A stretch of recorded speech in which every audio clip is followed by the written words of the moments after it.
Would you pay extra to be told how long to cut your grass, or where to park your car, or what color to paint your house? Welcome to the Orlando Real Estate Lifestyle. I'm your host, Phil Kruse. Imagine you just bought the home of your dreams in a beautiful, established neighborhood right here in Orlando. And after you move in, your neighbor sells to an artist from San Francisco who paints their house cardinal red and turns the front yard into a cement sculpture garden. That'd be a rude awakening, huh? Today, we're going to be talking about homeowners associations, the pros and cons, and their various cousins like CDDs and condo associations. We're also going to be talking about some horror stories, like I mentioned, of HOAs, what to avoid, and how the buying process for a home in an HOA community differs from buying a home outside of an HOA community. But before we get started, obviously, given the subject matter, I am a real estate agent, and one of my main lead sources are listeners and viewers like you. So when it's your time to make a major real estate decision, think of me, Phil Kruse. That's Kruse with a K, Kruse. You Google me. You can find me all over Instagram, Facebook, LinkedIn, all the talks, right? I'm out there all over social media providing lots of useful content all about Orlando, what's going on in Orlando. I do a post every Friday about my favorite things going on that weekend, real estate tips, obviously, and interviews with local chefs, local restaurant owners, local business leaders. I just interviewed people from the Kitchen House in College Park. It's a not-for-profit. So I post those interviews, obviously, on my podcast, which you can find on Spotify, Apple Music, Apple Podcasts, and YouTube. So make sure you like and subscribe and turn on your notifications so you can get notified when I drop a new episode every Monday, almost every Monday anyway. All right. So imagine getting fined $100 for leaving your trash can out just 1 hour past the pickup window. And some HOA kook comes by and takes a picture with a timestamp. Next thing you know, you're paying a $100 fine. It sounds extreme, all right, and it is, but it does happen, at least in HOA communities, but of course, not all the time. So with that said, let's talk about quickly, if you're not super familiar with homeowners associations or HOAs, what are some of the common restrictions you can expect if you buy a home in one of those communities? Vehicle restrictions, right? No parking on the grass, no commercial vehicles in a driveway. Those are very common. As I mentioned, trash can rules, pet restrictions. This is extremely common, just like you would see if you were renting a house. Breed restrictions, weight limits. You got to walk your dog on a leash. You got to pick up the poop. A lot of this stuff sounds good too, doesn't it? I don't want people pooping in my yard and leaving it there. Exterior modifications, right? You can't do certain paint colors. They'll actually give you a palette in some cases so you could pick from these colors, or you can't use these colors. Your landscaping, the fencing, maybe you have to do white vinyl fencing. Maybe you can or cannot do solar panels. Maybe you need pre-approval for anything special from an architectural review committee associated with an HOA. Could be good, could be bad. Again, do you have the artist from San Francisco? All right. Or do you want just like a modern, regular old pergola in your backyard and you got to jump through a bunch of hoops? Also, rental restrictions. Some HOAs limit the amount of renters that can be in there. I know in a lot of condo associations do the same thing where maybe they only allow 25% of the units in there to be rented out. So if you want to buy a home and then sell it or hold it when you move on, and you think you want to hold it so that you can rent it out and build your net worth, you better make sure if you're buying in an HOA community that you can do it. And maybe there's lease period restrictions. It's got to be at least 6 months. Okay. Maybe they don't allow short-term rentals. Maybe they do allow short-term rentals and you don't want to live in there because next door is, an Airbnb house. Right. And I have a whole podcast episode devoted to that I just dropped recently. So go back and check it out if you're interested in learning more about Airbnb. Christmas lights, Halloween decorations, it goes on, right? Work hours, you can't have contractors there after hours, and even things like surveillance cameras, ring cameras, things like that. They're not going to let you light up your house, like it's the deep state out there watching all the neighbors. So, but is this a good thing or a bad thing? Okay. Again, some of this stuff sounds like they're taking away some of your freedom. You can't do what you want with your house. But on the flip side, they're stopping anybody who is eccentric, maybe crazy, right? or just has certain desires or wants needs, and stopping them from degrading the quality of the neighborhood, right? In many cases, HOAs help increase the property value. I would say probably in most cases, they help increase the property value of your community. Maybe your HOA, homeowners association, pays for a guard. Maybe there's a gated entry. right? Maybe you have a badass clubhouse, okay, a fountain, areas to play sports, and there's a whole community feel, and you're safe, and it's clean, and it attracts a certain amount of people, their type of people, and you have great Halloween and trick-or-treating, things like that. So HOAs can create that, or if you want to be on the flip side, they take your money and they stop you from doing what you want to do. It's just a philosophical difference. So let's say you're fine with HOAs though. You say, Phil, you know what? I love HOA communities. They're awesome. My friends live there. I live there, or I want to live there. I'm ready to buy in a homeowners association community. And you're going to buy in a brand new community. All right. You're going to go buy new construction. All right. I'm a specialist in new construction. I can help you buy over in Everby, Lake Nona, the list goes on. Okay. So imagine you're driving through there to go check out the sales center. Roads are perfect. There's multiple lakes. Really, they're retention ponds, right? But they look like lakes. There's a splash pad. There's walking trails. There's so many beautiful amenities that you get to see. Who pays for that? Instead of the city paying for it, or the developer even, right? Maybe they're not even paying for it or funding it outright. It's the residents of that new build community that are repaying the loan over decades in many cases through essentially a tax, okay? That is a CDD, what I'm describing. So let's talk about that, because you have HOAs and they're separate from CDDs, and they're extremely popular, especially in these new build communities. A CDD is a community development district. So when you go to buy a home, if you are a real estate agent like myself or dealing with one, you're going to see two separate line items of extra fees. You're going to see an HOA and you're going to see a CDD. So they're broken out separate. Okay, community development district. They're pretty unique to Florida. They do exist in other states. And it's where developers and the government, frankly, get to pawn off the cost of infrastructure to home buyers. Now, of course, like anything, there's pros and cons. Okay. It makes development faster and cheaper. All right. So we have a housing crisis here, right? We need more homes. Some would argue we need higher density in urban areas and reducing urban sprawl.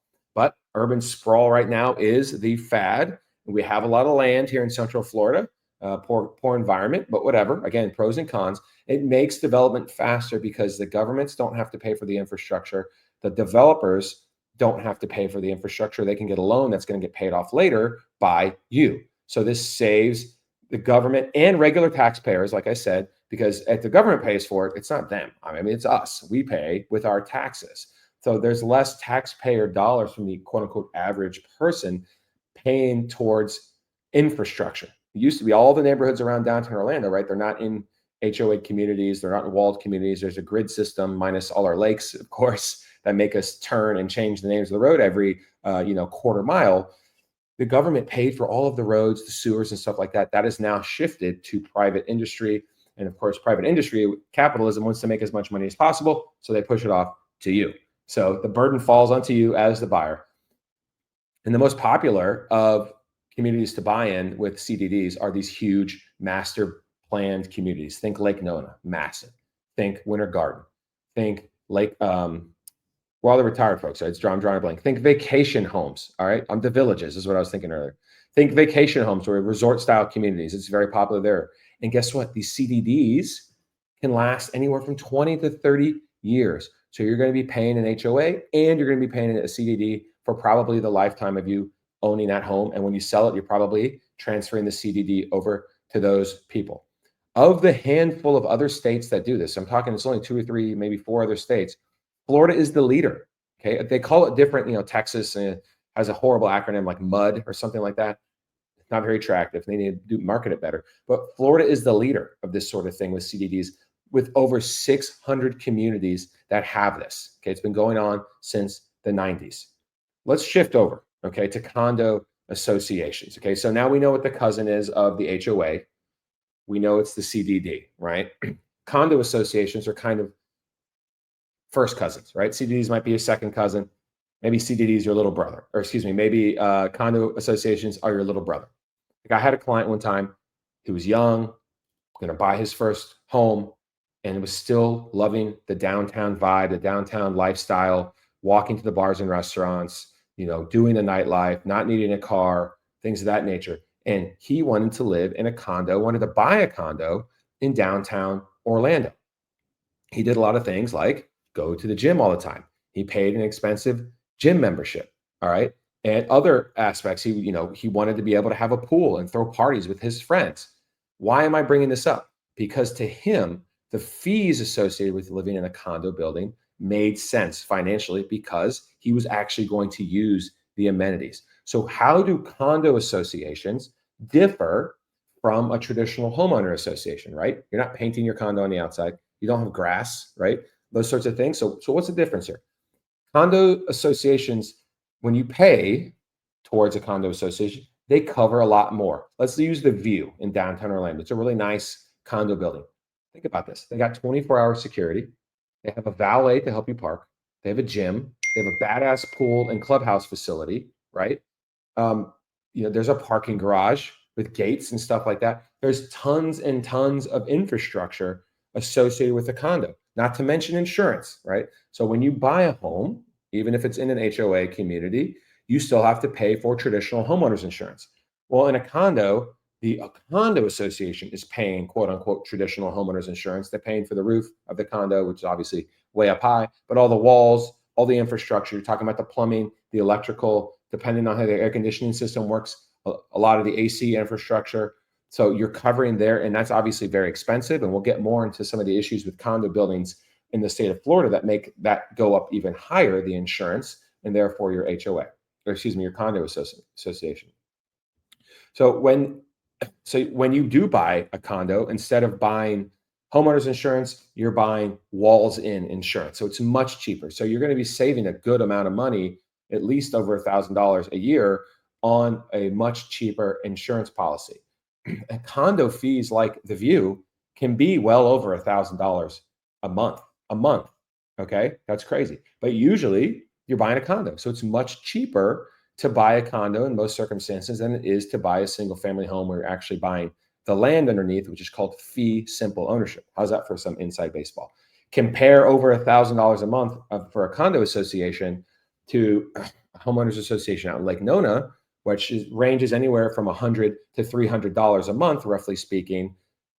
And you don't get the amenities, but you probably have a CDD if it's a brand new community. So you may want to watch out for that. Now, if you buy in a community that has badass amenities, let's say you're buying in a vacation home community, right? Your HOA is going to be much higher. You might see 500 something or more dollars a month in HOA because you're paying for a resort style pool, a putt golf. There's a bar and grill in the community, the clubhouse. There's a guard, things like that, gated community. So now, though, ever since the disaster of 2022 of the Surfside condo collapse, it was a terrible thing. Many people lost their lives. After that, condo associations must collect reserves for major future repairs. This is something that good condo associations would do. They would collect reserves, think, we're going to have to redo the roof in 10 years. We're going to have to redo the windows. We're going to have to redo some sort of the balconies are going to have to be updated or something like that. So they would collect reserves, but it wasn't law. It wasn't required. Can believe it or not. Okay. They would, the condos associations will figure it out. No, they didn't figure it out. They're idiots. Okay. They want to save money just like everybody else. So we needed to regulate. We needed to put a law on. Unfortunately, it took a horrible disaster like Surfside, but here we are. So now they are required to collect the reserves for major future repairs. So now all condos, 3 stories or higher, they have to have milestone inspections using structural engineers. They got to do this now and then once every 25 or 30 years, depending on where the condo is built, if it's close to the coast or not. And many times those milestone inspections are going to show some major structural issues. Good in the sense that they need to be repaired.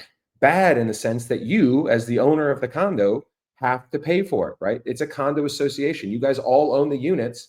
It's not one giant conglomerate that owns the condo building. That's not how it works. So you got to hold reserves to cover the maintenance of those major structural components, and that costs money. So you're going to be paying extra now in homeowners association fees because now they're baking in those reserves every month to add up to what's required by the state of Florida.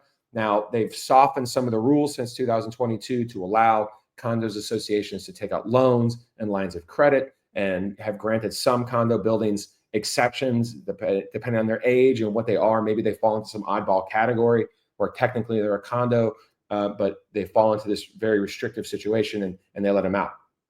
So if you're buying a condo, you want to make sure you check. I had a client who was a lawyer, real estate lawyer. Okay, so he got to school me a little bit. And when he was looking to buy units over in New Smyrna Beach, he knew all these laws already. So he was checking the homeowners association or the condo association documents for their milestone inspections. What have they done them? And if so, have they shown anything? What are their reserve holdings? Are they doing good? And here's the big one: the special assessments. I haven't touched on this yet. Okay, special assessments are a huge thing, and I'm going to get into it right now. Let me start by telling you a story. So I own a condo near Disney. It's a condo hotel. It's a short-term rental unit. I love it. It's great. It makes me some good money. But guess what? One of the elevators of the two in the tower kept going bad. They kept, being out of service. And we were getting complaints all the time. Oh, there's only one elevator. It takes me forever to get to my unit. It was a big problem. We even had to refund some people's money. If people complain loud enough, it's kind of frustrating. But they ended up leveling a special assessment at the condo building for millions of dollars. It's expensive. Put in a new elevator in a, I don't know, 15, 20-story condo building. And so they spread that special assessment over at least a year, if not two, and they divided it out by all the owners of the condo association. Next thing you know, I'm literally paying, I think it was close to $1,000 a month, which is a lot, obviously, towards a new elevator. And thank God that I was doing so well on the unit anyway that I was able to absorb that cost. But it's a tough pill to swallow. So you better be on top of the special assessments if you're going to buy a condo especially, but also even in HOA communities and townhome communities, which kind of fall in between both. Do they have special assessments coming? Or they're already dealing with the special assessment? Has a special assessment been announced? And how do you find out about that? We're going to get to that in a minute. So they apply, of course, to both HOAs and condos. You definitely are more concerned about them with townhomes and condos. And other things that might be included with special assessments that are needed to cover, special assessments are needed to cover, might be repaving of roads. Okay, this could be for any of those, including HOAs. New roofs, usually for townhomes where the buildings, each unit is connected. You share a wall with your neighbor, and it's kind of a common roof. The HOA usually takes care of the roof, but not always. You're seeing nowadays, the HOAs are switching the roofs over to the townhome owner to reduce insurance costs and put the onus on the owner. And it's tough because what if the roof kind of fails in between both you and the neighbor? You guys get to fight over who pays for it. It's kind of ridiculous, if you ask me, that they're even allowed to do that. You might have a retention pond or a stormwater management system, new elevators, right? These are all reasons why there might be a special assessment. And with condos, it might be something associated with a major structural issue. You better be careful and you better be educated. And that's why you're listening to somebody like me and watching somebody like me so you can understand. I mean, recently in Florida, there's been special assessments as high as $20,000 per unit. Okay, that's crazy. Now, it's paid over a period of time usually, but there are rare cases that the issue is so bad that it's so life-threatening that they have to have the money within 30 or 60 days. And you, as a condo owner, are pooled together with all the other condo owners, and you guys got to pay up. And luckily, that's why the state of Florida softened the laws and allows some of these condo associations to get lines of credit and loans, because it doesn't make any sense. Right? Everybody can get a loan. The condo association should be able to get a loan, but they have to make sure they have their books well managed. Okay, and we're going to get to that in a second. So imagine you're buying a home, right? The inspection went smooth. That's usually the hardest part. You inspected the home, it's fine. Your financing is solid. You're already ready to go. You get the appraisal back, everything's fine. You're ready to close. You're 10 days from closing. But then the Estoppel certificate comes in. What's an Estoppel certificate? It comes in and says there's a special assessment of $2,800 due right now. Due within 60 days. What are you going to do? Are you going to pay for it as the buyer? Is the seller going to pay for it? You're going to have to negotiate. It's going to be a whole mess. The Estoppel, that is something special associated with buying in an HOA or condo association community. It's a certificate. It's your crystal ball. It tells you all the hidden truths, the unpaid dues, the special assessments or surprise assessments like we talked about, even red flags like litigation. Are they being sued for some major problem? Obviously, you need to know about this kind of stuff. So in addition to Estoppel certificates, how do HOAs and condo associations affect you if you're buying or selling your home and it's in an HOA community? Okay. So make sure, number one, if you're buying, before we get more into estoppel certificates, make sure you review at a minimum the HOA disclosure. Okay, there's going to be an HOA disclosure provided to you by the seller that you sign so that you can't come back at some point to, oh, I didn't know there was an HOA and I didn't know I had to pay $400 a month in HOA dues. The title company is going to say, Mr. Kruse, you signed right here. This HOA disclosure, you knew it was there. You're full of crap. Anyway, so that's the most simple one. But before you sign the disclosure and before you sign, well, not before you sign the disclosure, but before you sign the closing papers, you want to make sure to review the HOA documents. Every homeowners association has rules and regulations that are available to you as a buyer, and you want to make sure to review those during the inspection period.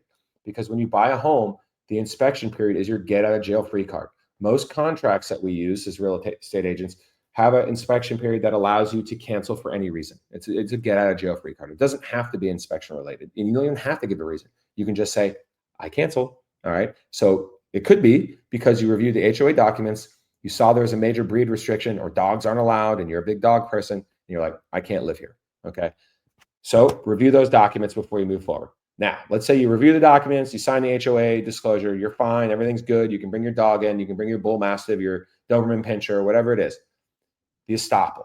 Okay. This is going to be required by your lender. All right. Most people are buying a home or a condo or whatever with a loan. Okay. Your lender is going to require an estoppel because your lender is doing risk management. They have to make sure that the loan they're providing you, which is basically a lien tied to what you're buying. They're not giving you the loan. They are giving you the loan, but in vis-a-vis, they're giving the loan to the property, to the home, to the condo. So they got to make sure that thing's in good shape. So they order the estoppel so they can review it. Even if you're buying cash, I just had a client do this. They bought a townhome cash. They got the estoppel because I recommended they do so. They were going to, and just review, make sure you're not getting yourself into a bad situation. The estoppel certificate is going to have things like the financial and responsibility snapshot of the association. It's going to include pending and current litigation, violations, special assessments, as I mentioned earlier, and it adds to the closing costs. So if you're a seller, typically here in Orlando, typically the seller is the one that has to pay this extra closing cost of the estoppel. It's not that much. It's anywhere from $300 to $600 paid at closing. So usually you pay with the profit of the sales of your home. It could be a potential delay in closing though. If your homeowners association isn't managed well, or they're hard to get a hold of, it's hard to get an estoppel certificate out of them, it may delay because the buyer's like, look, I'm not moving forward until I can see this estoppel. Okay. And now the delay, it's getting closed or something like, or it's getting close to closing. They still don't have it. They're not moving forward. And when selling, if you're paying off, this is a crazy one. If you're paying off a special assessment, okay. And yeah, I mentioned the elevator situation. If I wanted to sell my unit while we were still paying for that, I oftentimes have to pay the entire balance of the special assessment before I close. And there goes all my profit. Whoops. So that is something you would have to negotiate with the buyer. Say, yes, there's a special assessment. I, as a seller, am not paying for it. You're going to have to absorb it if they're allowed to, which usually they are. But in some rare cases, you as a seller would have to pay for the whole thing. Now, it's called an estoppel because it legally prevents the HOA from later changing the terms or saying different fees are owed. So once you sign it and they sign it, because it's a formal certificate that they sign, they're locked in at closing. So they can't all of a sudden change everything on you. Once you take ownership, you have a certificate, you can then hire a lawyer and hold their feet to the fire. Do you feel like you're an expert now in homeowners associations, condo associations, community development district, CDDs, all that great stuff? If not, just listen to this again. Obviously, this was the most exciting episode I've ever done. Look, you already know that Orlando is the best city in the United States. We are growing like mad, and that's why we have so many HOAs and CDDs to help manage the growth and give people communities that they want. And part of the reason I'm here is to educate you as an Orlando resident or somebody who wants to buy and sell in Orlando to make sure you understand what you're getting yourself into. You can decide if you want to pursue living in a community with an HOA and a CDD or not. I'm here to help you. Obviously, I'm your real estate agent. Just search for me, Phil Kruse. That's Kruse with a K, Kruse. A portion of all my real estate commissions go to charity. I didn't mention that earlier. I volunteer at the New Image Youth Center. I donate my commissions there or to a charity of your choosing. Check out my podcast library. This is like my 74th or 75th episode. I have great interviews. I have great information about Orlando Space Coast, about UCF, about our beaches, about our lifestyle. I interviewed all kinds of business leaders here, including last week. It's so great. And I'm very, very active on social media. If you want to find out about new listings, new information about real estate, and even more so about lifestyle and great things going on in Orlando, be sure to follow me on social media. Again, Phil Kruse, that's Kruse with a K, Kruse. And always know that your best life in Orlando is within reach. Keep embracing every moment. Cheers. Thanks for watching. Thanks for listening. Get you next time.